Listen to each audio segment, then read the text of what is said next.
Yes, and for today, yes, I may start already, I guess. I thought that, um, It's all right. yours. Thank you, Radha. Thank you.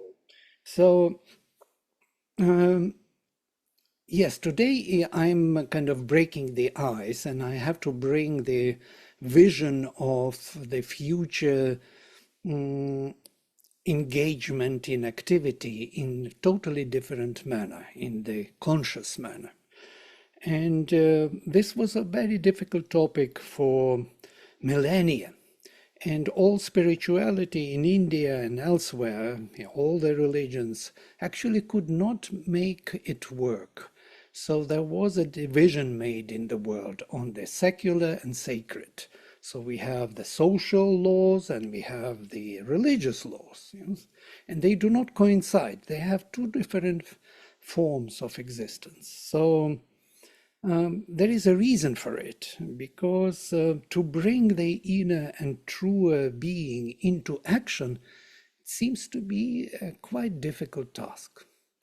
And as you remember that in the Gita, Krishna himself says that he revealed this knowledge from the beginning of time, this sacred knowledge, to the Lord of the Sun, Vivasvat, and he gave this knowledge to Manu, and Manu to Ikshvaku, and Ikshvaku, the first king of the solar dynasty, passed it forward. And in time, this knowledge got lost. And now he reveals it again to Arjuna because Arjuna is his bhakta, his devotee, his loved, beloved one. And what was this, sacred knowledge of karma yoga, of the sacrifice, of bringing the consciousness into action, and why it was lost? This is the big question, and why the religions went away from the social norms and social, structures and laws live by themselves, and religion law lives by itself, and they do not coincide. So, interestingly, um, the mother's last message to our will and the world was, our will is created to realize the ideal of Sri Aurobindo, who taught us the karma yoga. This is the last message. Our will is for those who want to do the yoga of work. To live in our will means to do the yoga of work. So all Aurovilians must take up work and do it as yoga. So how can we do work as yoga? What does it really mean? Some people think, and many, interpreters, especially in India, say that it is a social duty. Social duty is not really covering that particular engagement of the inner consciousness as we understand. So in Savitri, when Satyavan meets Savitri, he tells her about himself, and it's quite interesting that he says, I looked upon the world and missed the self. And when I found the self, I lost the world. My other selves I lost in the body of God, the link of the finite with the infinite, the bridge between the appearance and the truth, the mystic aim for which the world was made, the human sense of immortality. Now, this division on the outer and inner, on the sacred and secular, is already inbuilt in our consciousness. So the moment we turn outside, we forget about the inner being. The moment we look within, the outer being disappears. So how come that we cannot be both active outside and perceptive within? This is the biggest problem of our psychology. Sri Aurobindo, in his Pursuit of the Unknowable, the Adoration of the Divine Mother book, speaks about this in his way. Nothing could satisfy but its delight, the divine delight, the inner delight.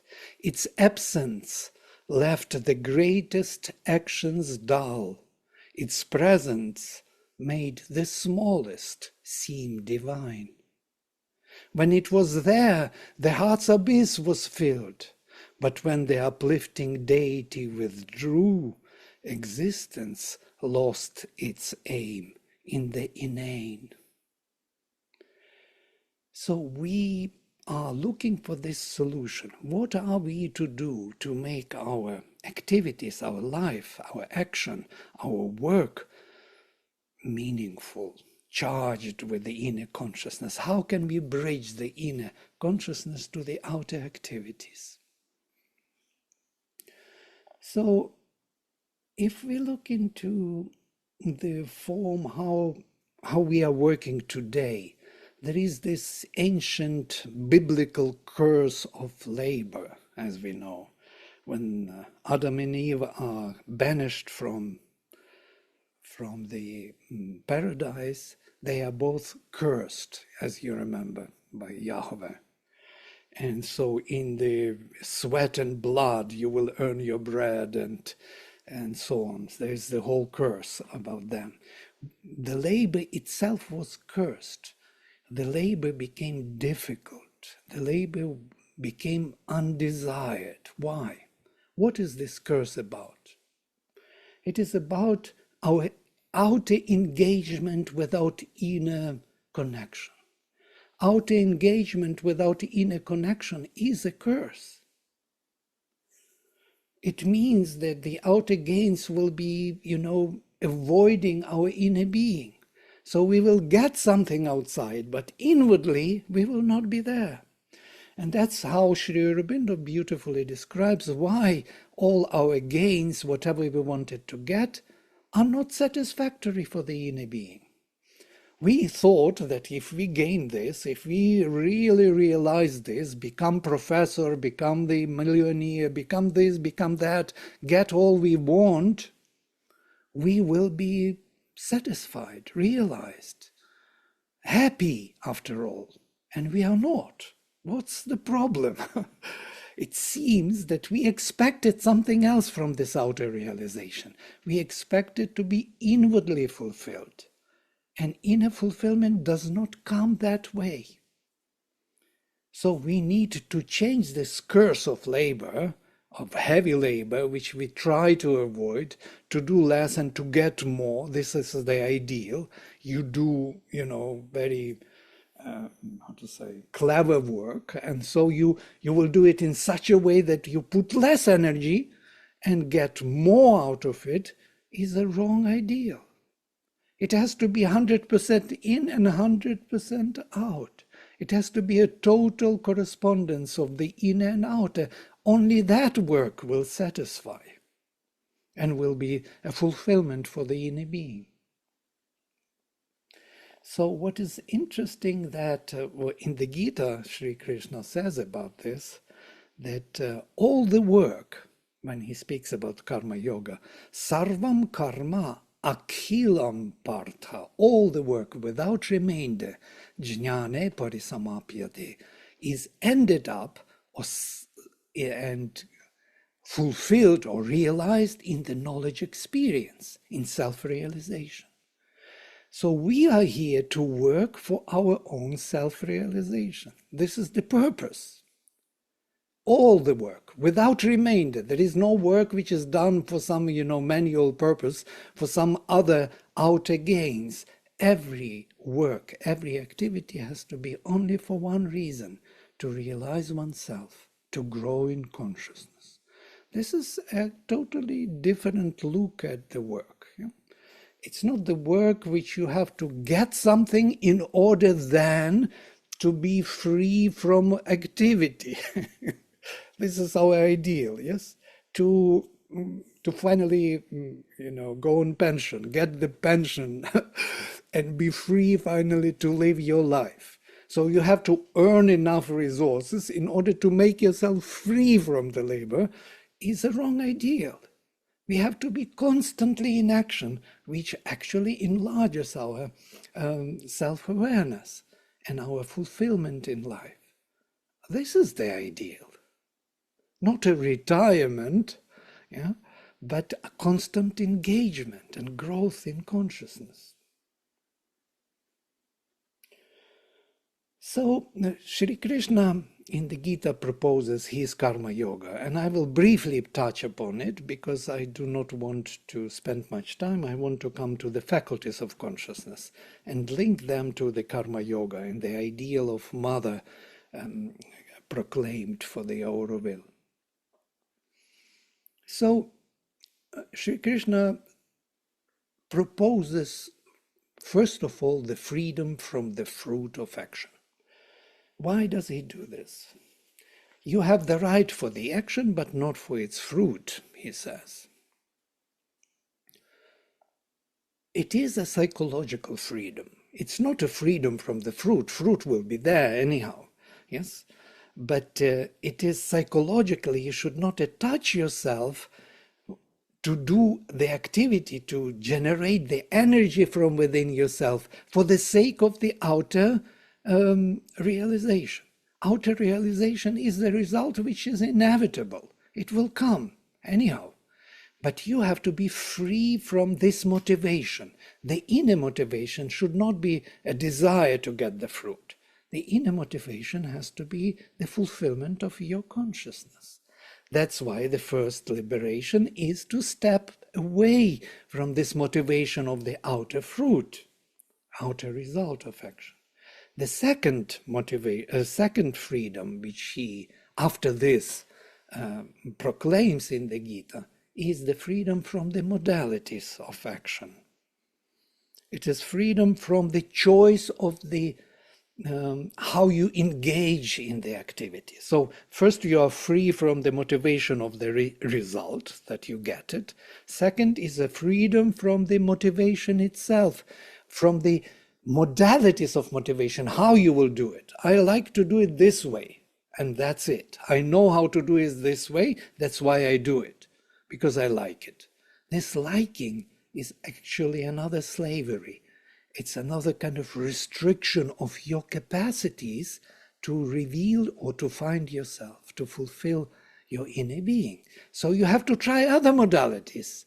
You have to be free to choose any modality, even those which are not very popular for you, for your ego sense. Yes? You have to be free to choose different ways of doing things. And the last freedom, after these two are fulfilled, is the freedom from actor himself, from the idea of the actor. That means you see that everything is done by nature. Nature is doing everything. Gunas are rotating in gunas. All the activities are connected in a particular formation of the cause and effect, and they are moving by themselves, and you are part of that causality and effect movement, and you can observe all this movement without claim of you being an actor within this modality. And this is the highest kind of liberation. So through action you can become liberated. But I must say that these are psychological treatments. Yeah? This is psychological freedom from being engaged in activity, and not really being not an actor doesn't mean that I stop acting. No, you can't stop acting, as Krishna says. You can't stop doing anything, because even stopping doing anything is actually doing something. That's what he says. If you stop doing everything, it's nothing but nature becomes tamasic, and you're doing and you're fulfilling the tamas guna. There is tamas guna which is rotating. So it's an illusion that you can stop acting. You can't stop acting. But what you can do, you can withdraw your motivation from getting into activity as an actor and become free while being active. Now, if you look at this modality which was proposed by, or this way of karma yoga which was proposed by Sri Krishna, you will see something very interesting. There is another form of yoga from Upanishads where they speak about the faculties of consciousness. And here I want to combine both. This is the message of today's presentation. The faculties of consciousness, our seeing, hearing, speaking, thinking, feeling, and being in the body are all turned outside. Our sight is turned outside, our hearing, our speaking, our thinking, our feeling, we are all connected to the outer world, to Adhibhuta, as the Upanishads would say. Our faculties are turned without. And they're looking for their self-satisfaction, self-fulfillment without. So that connection actually has to be revisited. We have to review that connection. And for that, this denial of the motivation for the fruit of action has to be fulfilled first of all. We have to disconnect our faculties of consciousness from the motivation to get the result from outside. We have to turn them within, as Sri Aurobindo says, make them consciously passive while acting, and receive the inner light, which will join from innermost being to the surface through them. They are mediators. They bring the inner light to the surface. So for them to be in that position, they have to lose their interest, or they should stop running for self-satisfaction in the outer world. That means they will have to look for the inner light as their self-satisfaction, which is reaching to every activity without. So when we are active without, the inner light is reaching to the surface, and we are fulfilled by that activity from the innermost presence of our own being.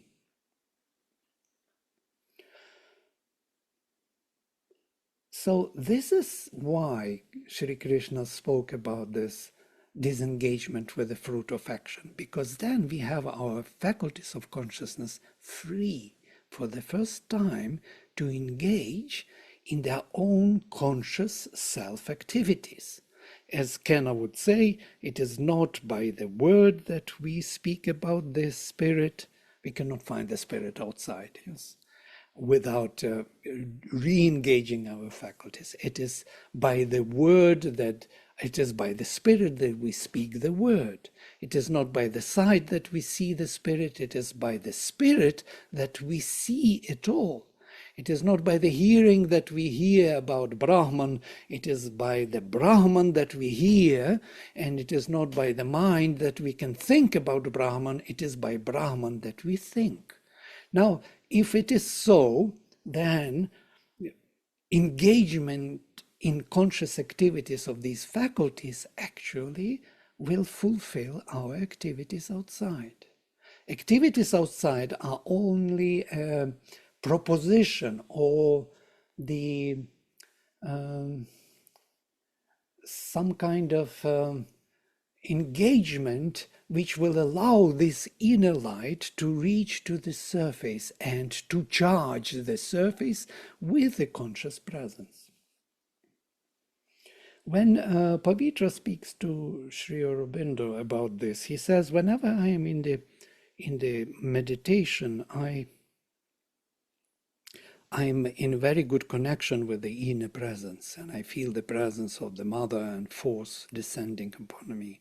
But the moment I'm engaged in any activity outside, that connection is, loosened and becomes weak and disappears. So what should I do? And he was very interested in mathematics, and when he's engaged in mathematical formula, that presence was disappearing when his mind is engaged. And Sri Aurobindo says that you have to go slow. You should not engage into outer activities very, eagerly. You have to create a gap, as it were. Do it mechanically, as it were, slowly, as if slow motion, holding to the inner perception. You have to learn and to teach your outer being to move slow without disturbing the inner connection. And this is a very interesting kind of suggestion, because this is the way to go. So we are here not to work outside as efficient workers only. We are here to keep the connection, the inner connection, and allow the inner spirit to come to the surface and charge everything, all the material existence of our own bodies and other relations with this spirit, this spiritual presence. This is the ideal of karma yoga. That's what Mother says. Take work and do it as yoga. Don't do it for the sake of work and production. It's not about production. It's about consciousness. And once it is established, the production changes its quality. It becomes very supremely productive, efficient, to the extent that we can't even imagine. We never worked that way. We always worked as slaves for the sake of the outer means, to get our freedom from the outer means.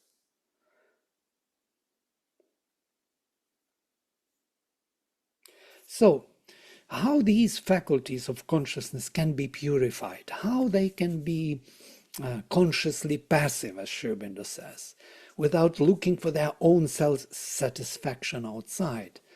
How can we do it? So there are few ways to do it, and this is what I wanted to address today. This is the main message of today's presentation.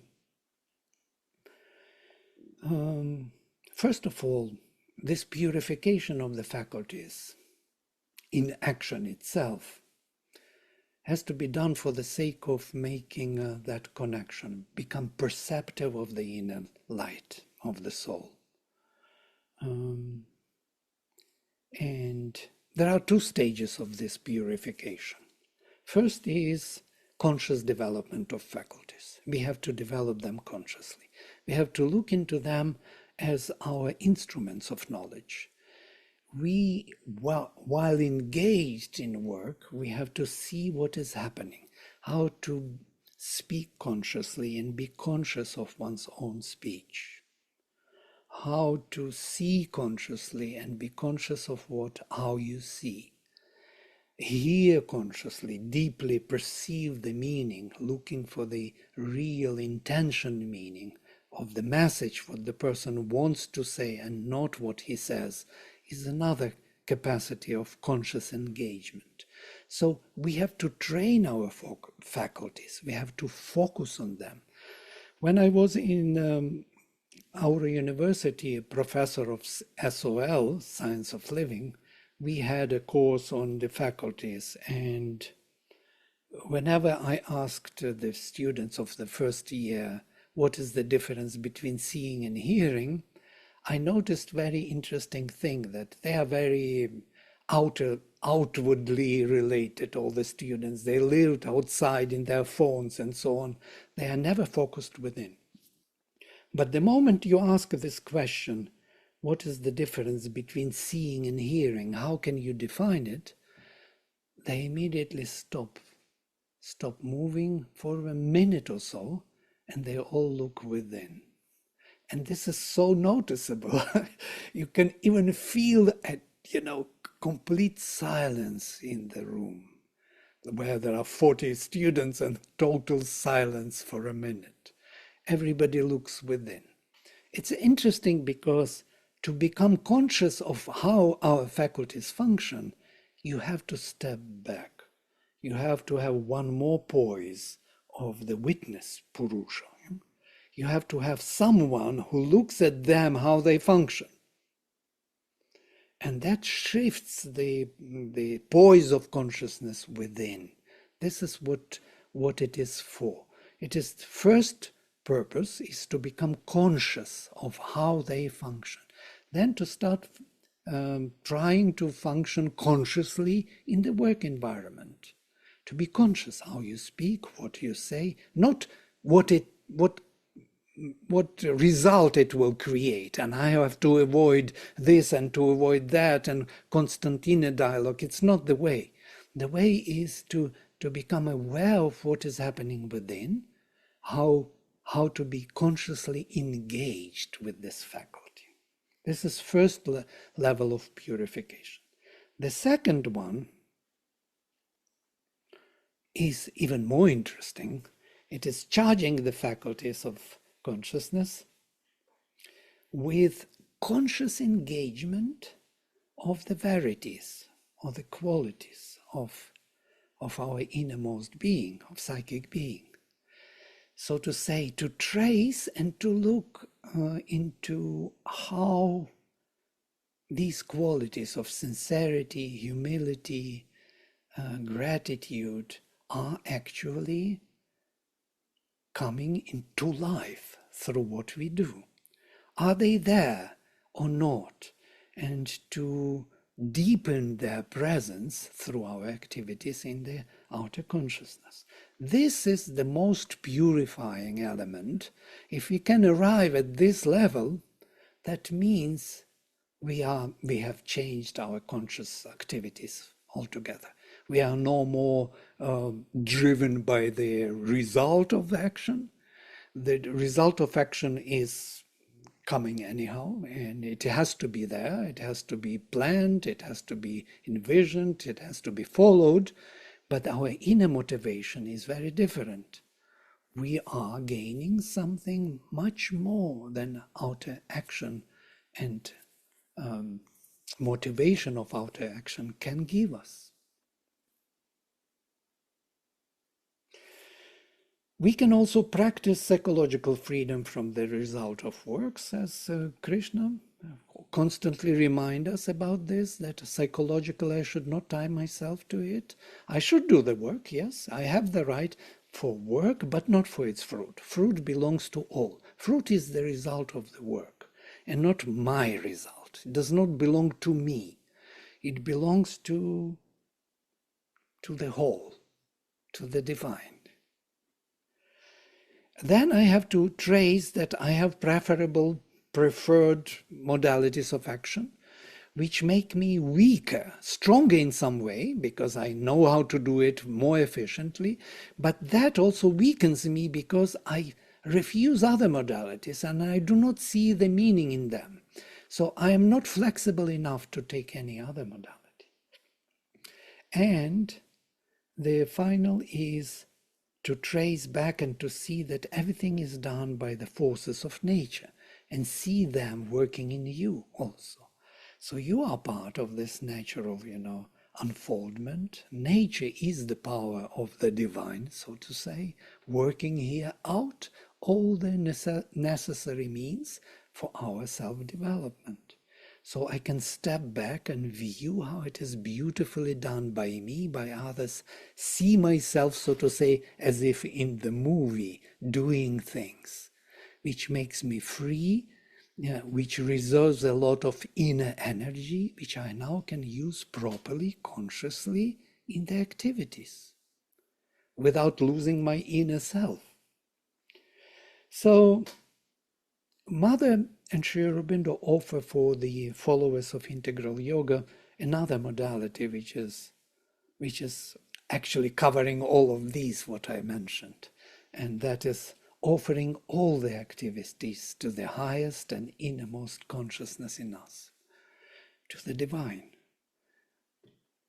Remember, reconnect to the divine, remember who you are, reconnect to your inner being, and then offer everything you do, think, work, feel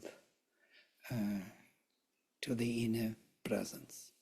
And that presence will expand itself and charge all our activities and make them much more efficient in every way, and our action will become fulfilling for us. So here I would like to stop and open to the discussion. Thank you, Vladimir, so very much for a very inspiring and sincere talk on a very difficult topic because I know that you have been, as you mentioned, speaking and explaining these faculties of consciousness and how they connect to karma yoga for many years. And it's difficult for people to really grasp in totality. And now you're adding also the verities, which add a whole nother layer. So very nicely explained and very inspiring. I do have a question myself, but I see that many members of your research group on the 12 qualities are here, Sharon, Kinshuk, and Jayashri, who will also be speaking later on in the series on a panel. First, I'd just like to turn it over to Kinshuk, Jayashri, or Sharon. Do you have any comments or questions? And I would also ask that the attendees at this time can put their questions either in the chat. I don't know if chat's enabled, Vladimir, or they can put it in the Q&A.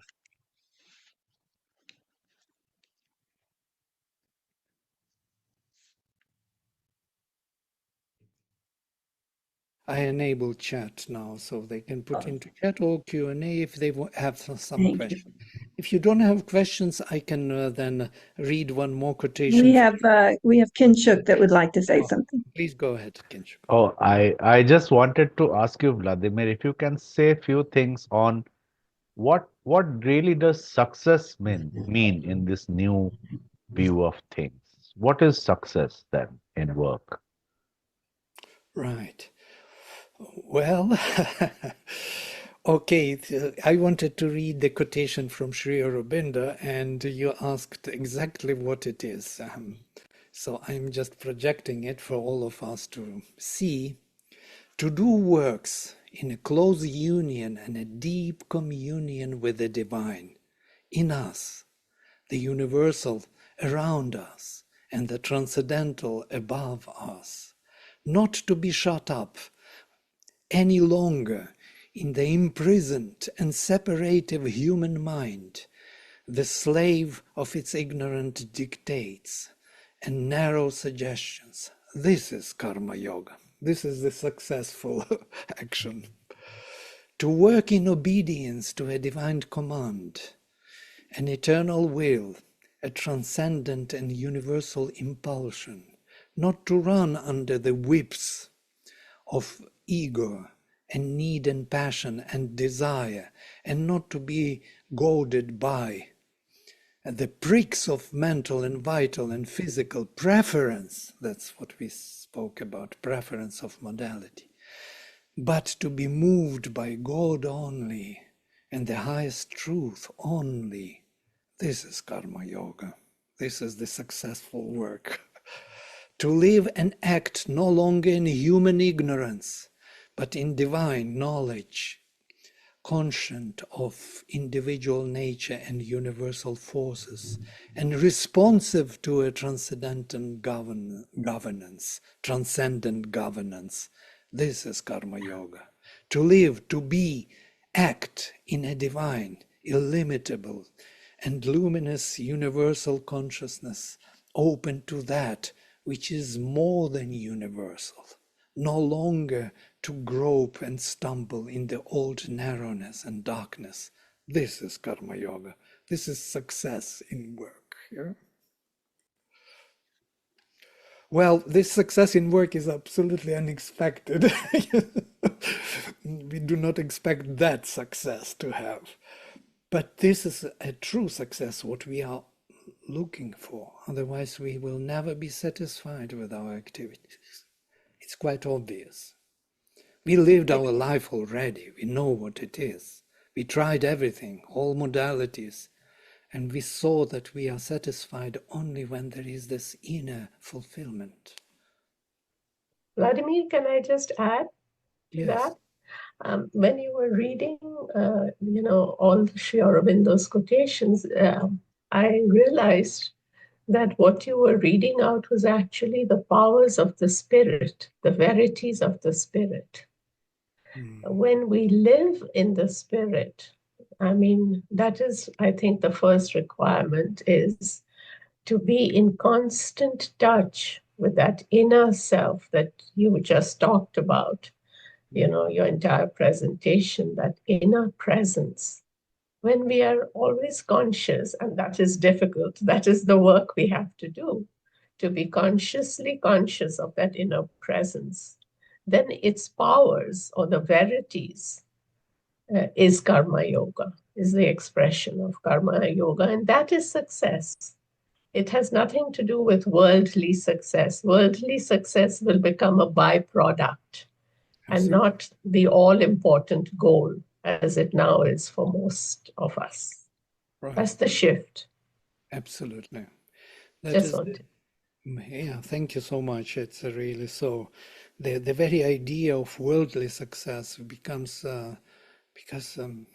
something else altogether. And people want to get worldly success by whatever means, and the fastest way, and they think this is the way. And when they get there, they feel unfulfilled, unrealized, unhappy, destroyed by that power of the outer faking success, because there was no fulfillment, inner fulfillment, truly. And it doesn't last. And it doesn't, it doesn't last. You see so many people were successful in their careers, and then it didn't last, or they changed. The people themselves changed their direction in life. Yeah. So to get outer success by outer means actually to be used by nature as a means of nature, yes, not to be consciously growing, to be used as an instrument. Nature uses all the instruments. So in that sense, it is the same. But to be conscious, to grow in consciousness, is altogether different task. Sharon, I know that you've got your mic open. Would you like to add something here? Yeah, please, Sharon. Yes, you were talking about becoming consciously passive while acting in order for that interconnection to happen. How does that relate to the experience that many people have, that experience of flow when they're deeply engaged in a creative process? I think this is the first step towards it. Yes, absolutely. Forgetting oneself, forgetting one's own, desired object to get. You are so absorbed in activity, you are lost in the flow that the flow itself becomes the aim. The flow itself becomes you have the right for the activity, but not for its fruit, so to say. You don't want the fruit, you want the activity. The flow itself is the fulfillment of some kind. From there we learn something about ourselves, how we relate as spiritual beings to the material world. Yes, creativity is based on this. Absolutely. Vladimir, before we go over, we do have several questions in the Q&A. I'd like to ask you a question also, because, I think the part of the challenge that we all face is that the work that we do, the inner work that we do outside of work is one thing, and under kind of our own parameters, our own conditions, we can, to some extent, manage the environment that is most conducive to that inner work. But when we go to work in a corporate environment, right, then suddenly we are faced with deadlines, with deliverables, with perhaps an unwillingness of management to allow us to engage in new modalities, to experiment, and perhaps an environment that is heavily rewarded by money, by finances. So if you are addressing or speaking to corporate management, what is one or two things that you might advise them in terms of how they could support or create an environment that would be conducive for their members to develop their inner nature and to bring their inner consciousness forward in a very creative and, as you say, productive, and I will add to that, beautifying and perfected way. Could you give us some of your thoughts on that? Yeah, we can share our thoughts on this. What could be that? Yes, because this is the most challenging question you are putting forward. Because if you are in the modality of result, of getting the thing, yeah, getting to the point, and that is all, you just don't see anything else, then it means you're becoming less efficient, though it is in some way more concentrated on the outcome. But in a way, you lose other modalities and other possibilities which could be actually fulfilling for yourself also. You may get to that result at the end, and once you get it, you see that, whoa, it didn't give you what you thought. You thought to get fulfillment. You got the means to be free from activity, but that is not what you were looking for. You wanted to have a means to be fulfilled through activity. And that's why many people, by earning money, become free. They travel, they start doing sports, they start doing other things, because that was the way for them to get free from this very wrong modality. But what can we offer to the corporate world?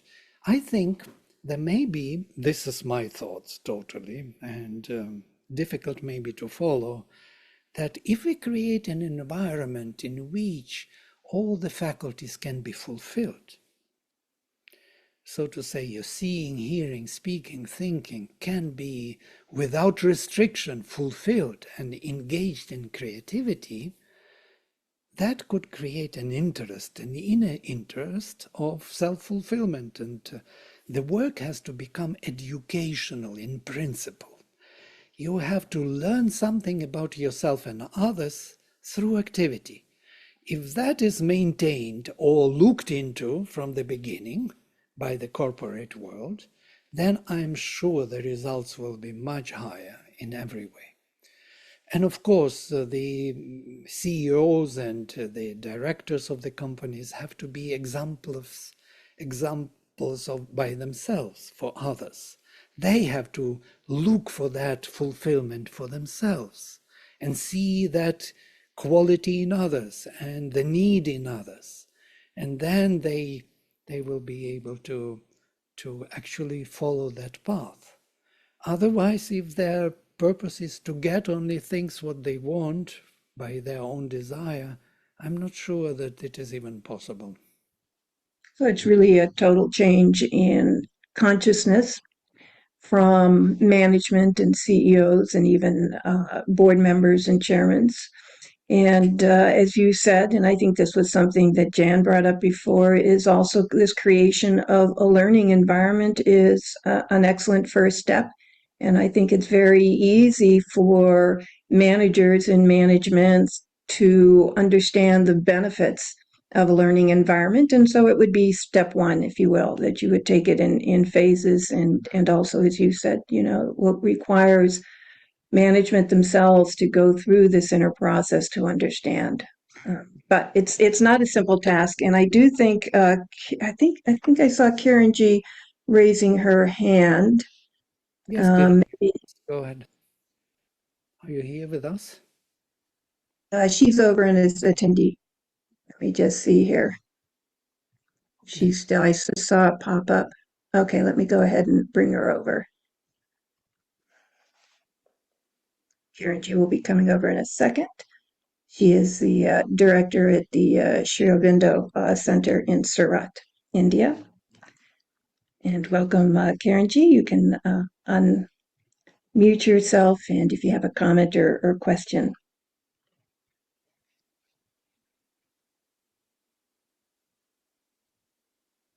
Okay, I don't know. She must be having trouble. So maybe what we'll do is take a question while she unmutes.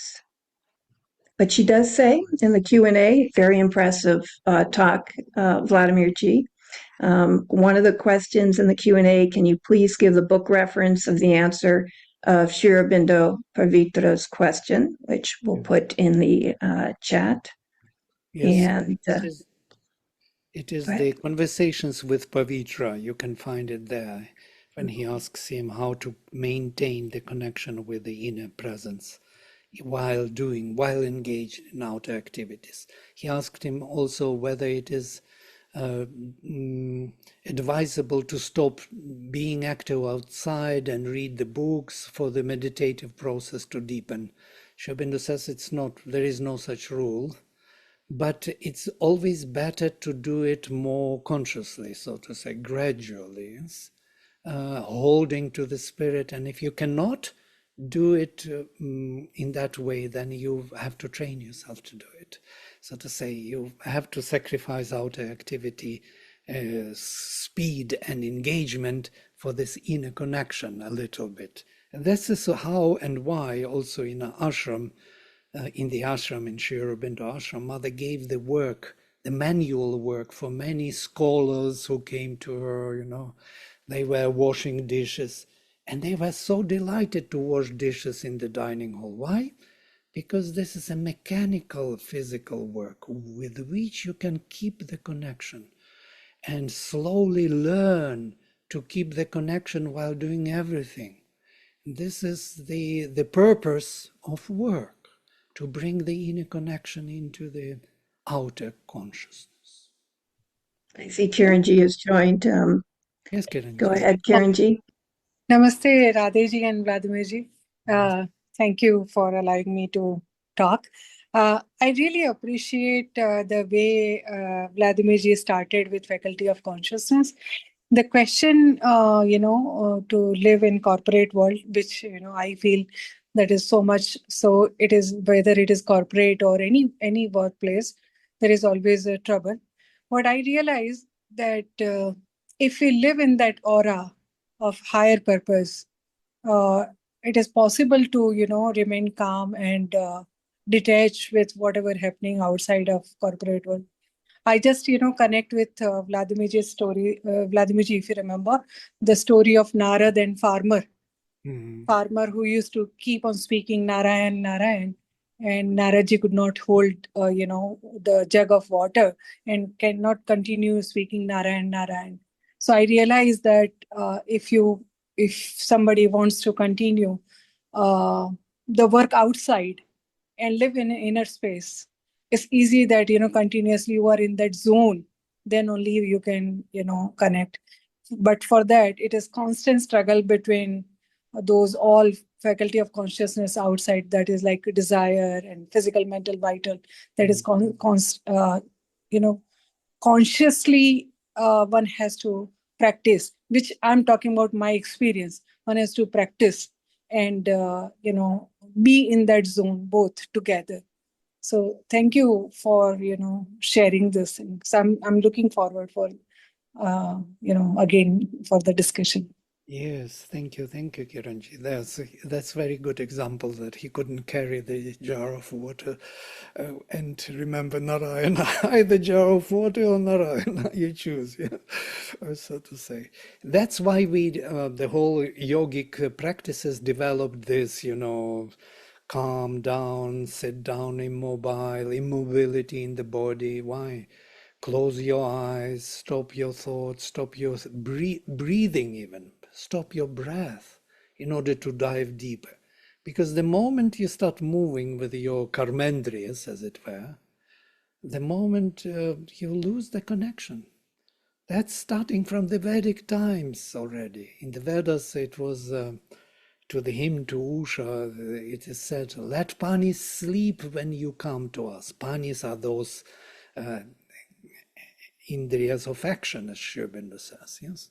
That movement, hands, legs, speech, if they move and they are active outside, they draw our consciousness outside and the inner is fading. So that's Rishi is praying, let the panis sleep when you come to us, the enlightenment of the mother. Because the moment they wake up, they snatch, they take away our illumined state of consciousness and hide it in the subconscious cave, according to the myth of the Veda. So they are storing all our illuminations in the darkness, in the inconscient. So that's why we cannot be consciously passive, so to say. We cannot be conscious inwardly and active outwardly at the same time, either outwardly active or inwardly conscious. But how to be consciously active outside? This is the ideal of karma yoga. And it is not easy to gain. It needs practice, it needs awareness, it needs working with the faculties, turning them within, making them consciously passive, receptive of the inner light. The problem here, the other problem is that the light may come, like Sri Aurobindo says, it comes in flashes, in lightnings. It comes through them once, and you are fulfilled, you know that it is true, and then it doesn't come for a day, 2, 3, a week, nothing comes. And you are waiting, and then after long waiting, you feel exhausted and you come back to your ordinary way of living, turning your faculties again outside and starting to gain at least some delight of existence from outside. This is the biggest challenge for anyone who tries to follow this path. But if you are ready for it, if you really want it, if nothing else satisfies you but this, and we are all caught by the spirit in some way or another, then we have to try it out. What are we here to lose? The activities will be the same outside. We will do the same thing. We will go to work. We will clean our this. We will wake up. Everything will be done in the same or better even manner. But the inner perception, inner consciousness will grow. We have nothing to lose here, only to gain. There are many questions down there, Vladimir. I don't know if you'd like to take a look down or if you'd like me to read them. I can read them also, yes. Please. So, Shakti is writing, thank you, Vladimir. Does it mean that we live open and receptive every moment as and you, so the power of now, that is an attitude to be in action? It's a good entry. Now, here and now. What here and now does, it removes all those shades, of the past, of the expectations, of the what I have to gain, my fruit of action motivation.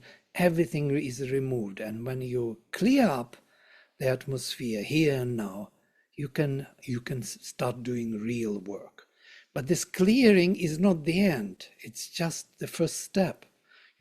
If people do clearing and then nothing happens and they just don't go anywhere from there, you will have to reconnect, remember, as it were.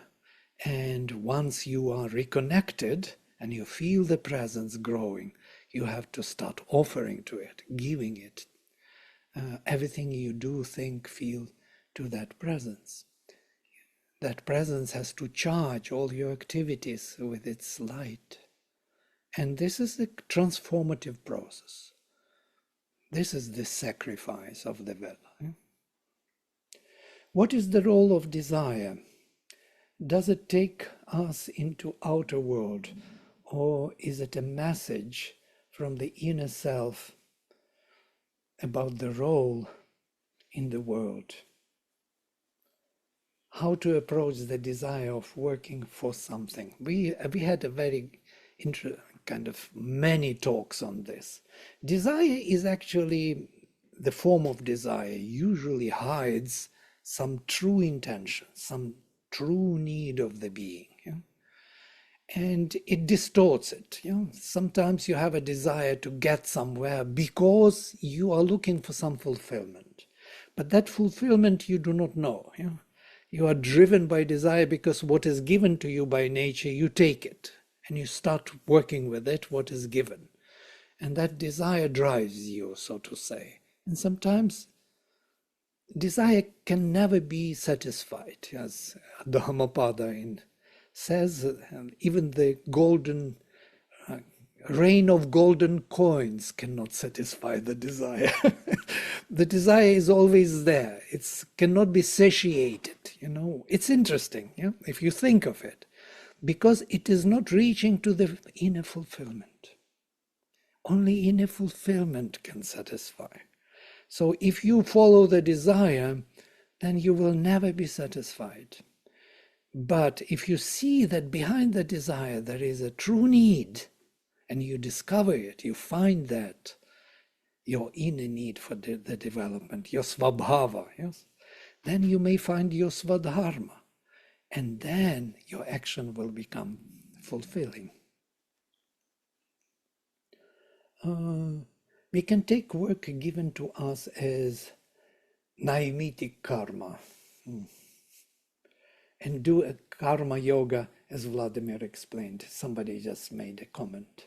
The first quality of sincerity is never really there, says Gita Shri, in us. Human beings, no matter how much we talk about it.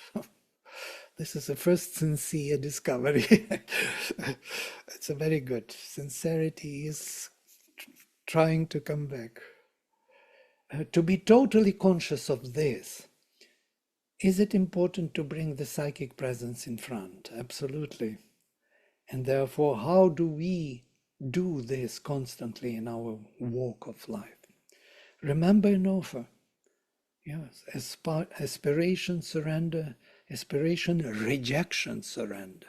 We have to clear up the way. Rejection is to remove those influences which are tempting us to deviate from the path, to fulfill some lower needs of our lower members. Unfortunately, we are not monolith being. We have many different selves in us who demand different satisfaction, different needs they have.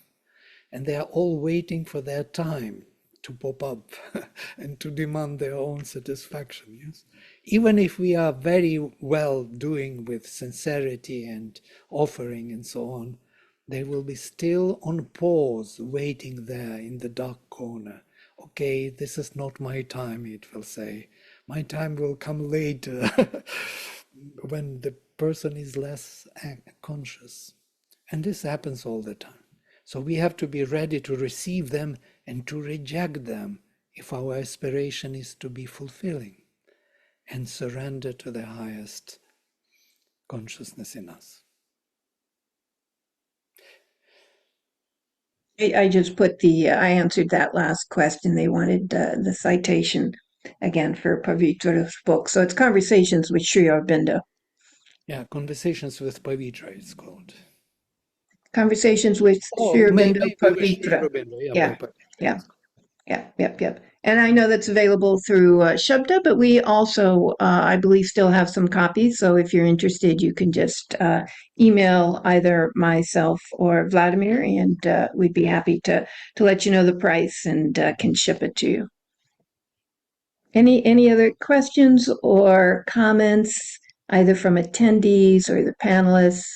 I know HP is with us today, and I don't know if you'd like to say a few words, HP.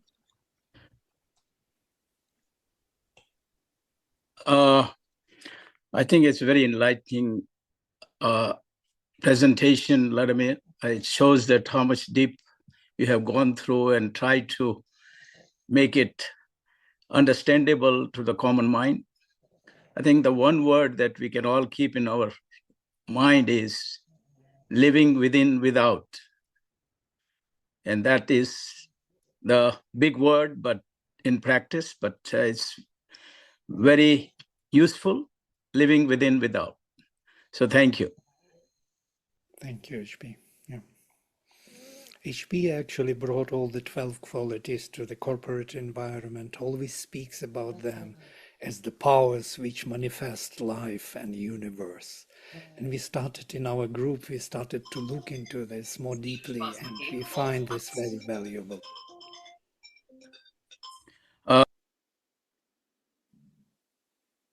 Oh, you're muted. I'm sorry, HP, you're muted. I closed it when I heard the noise in the back. We have also made it part of a science of living, that what are the qualities, the living principles we can use to practice the awakening of consciousness and using our action with inner consciousness. So that's what we are having to introduce in Science of Living at Aura University. Yes, absolutely. SOL 1, SOL 2. I was also part of this very beautiful program in the university, very rare. It's only in the Aura University we have this program. And it is developing slowly, it is growing and becoming more and more powerful, knowledge for all higher education. And I hope one day it will be spreading, because it brings the knowledge of Sri Aurobindo and the Mother 12 qualities into action and knowledge also. So thank you so much, all of you. There are a few more things here, but I don't think they are questions, or maybe they are. In outward action, when motivation for work is fulfilled, we call success. Is it at most temporarily and not satisfying inwardly? Sometimes it is satisfying inwardly when there is inner opening, and when you did it creatively, if you did it as an offering, that is very, very satisfying. There is a fulfillment of the inner being. But mainly, like 80% at least, in the world, people are working for the outer means, to get their freedom by the outer means. And that is less satisfying, let us say that way. There is another one here. It is the human mind that has a concept of success and failure. It is the human mind that wants one thing and does not want another. In the divine plan, each thing has its place and importance. Absolutely. This is so beautiful. Yes. I also just put in there the Sri Aurobindo Integral Life Center in Surat, India. That obviously is the vision of H.P. Rama. They were recently written up in Architectural Digest India. Beautiful, beautiful pictures of the center, and also a description of the mother's work there. So I've put the link. If you have a chance, please do take a look. It's just a wonderful, wonderful offering by the Rama family, and we really appreciate all that the Rama family does in support of the work of Sri Aurobindo and the mother. I see Rita there. Rita, namaste. How are you, my dear? You are looking beautiful. Thank you. So nice to see you. We hope maybe we'll see you on Thursday for our darshan. Namaste, Nilesh. So nice, the Rama family.